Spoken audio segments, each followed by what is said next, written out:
Maybe it's just me, but have you ever noticed how golfers can be perfectly nice to you and yet the club can potentially feel just that little bit clicky? Like everyone's friendly to you, but nobody actually includes you. You walk into the clubhouse, there's smiles. All right, mate, how did you get on? But when it comes to regular groups or weekend games, you're not really on the radar. Put your hand in the air if your club is full of nice people, yet you've still felt like this. Let's talk about why that happens and what you can actually do about it. So it's pretty simple.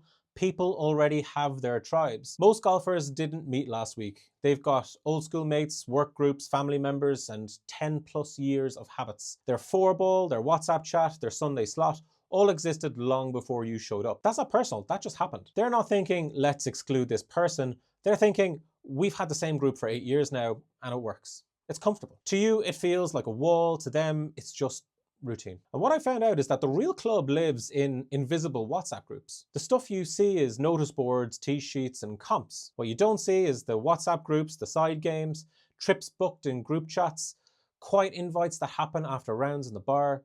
So you're standing there like, how does everyone have this game sorted? And where do these roll-ups actually get arranged? It feels clicky because the real organizing doesn't happen on the wall, it happens on phones. And there's one more reason why it feels weird, even when everybody's polite. And that's because nobody wants to be the one who pushes in. I am exactly this way. You see, I didn't want to be the person asking to join every group, the one who was looking desperate, the random name in the score sheet, or that weirdo who joins a three ball. So what do you naturally do? You hang back. Is that a problem? Well, they're often doing exactly the same thing, just the other way around. I don't want to bother them. They're probably have their own group. And annoyingly, the result is everyone's nice and nothing actually changes. So here's 3 ways to break that nice but clicky loop. Number 1, be consistent where people can see you. So play similar times, similar days, at the same roll-ups, the same formats. A familiar face, a familiar chat, that turns into fancy joining us next week. People invite who they recognize. Tip 2, ask once, clearly and without drama.